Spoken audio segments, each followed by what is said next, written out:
Kashmir army chief نے کہا متنازع ہے، متنازع، متنازع نہیں ہے، مقبوضہ ہے۔ ہمارے دریاؤں پہ ڈیم اس بات کی دلیل ہے، اور گلگت بلتستان میں عوامی ایکشن کمیٹی کے رہنماؤں کی گرفتاریاں اس بات کی دلیل ہے کہ یہ متنازع نہیں ہے، یہ مقبوضہ ہے۔ اس طرف ہندوستان قابض ہے، اس طرف پاکستان قابض ہے، اور یہاں کے غریب محنت کش مزدوروں کو پارٹی نہیں سمجھا جاتا، انہیں ان کی کوئی حیثیت ہی نہیں ہے، اور ہم سے بات کرنے کے لیے تیار نہیں۔ ہم وہ لوگ جنہوں نے اتنی بڑی موومنٹ اس خطے کے اندر 2 سال میں اتنی بڑی سیاسی تحریک اس ملک کے اس خطے کے لوگوں نے اپنی مدد آپ کے تحت چلائی، اور انہوں نے وہ چیزیں حاصل کی جو 25 کروڑ لوگ نہیں حاصل کر سکے، آپ انہیں سیاسی عمل سے باہر رکھتے ہیں،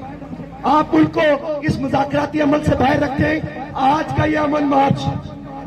آج کا یہ امن مارچ، اور ایک اور میں وضاحت آپ کو عوام کے سامنے رکھنا چاہتا ہوں۔ باتوں کو بہت توڑ موڑ کے بیان کیا جاتا ہے۔ یہ کیوں کہتے ہیں کہ مسئلہ کشمیر اقوام متحدہ کی قراردادوں کے مطابق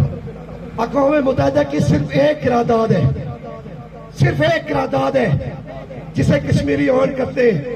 اور وہ قرارداد غیر مشروط صرف ایک قرارداد ہے، جس قرارداد میں 13 اگست 1948 کی وہ قرارداد، جس قرارداد کے اندر واضح طور پہ لکھا ہے کہ جموں کشمیر کے لوگوں کو accession to Hindustan to Pakistan اور ٹو ریمین انڈیپینڈنٹ، جنہیں ہندوستان، پاکستان یا آزاد رہنے کا ریاست کے شہریوں کو حق دیا جائے گا۔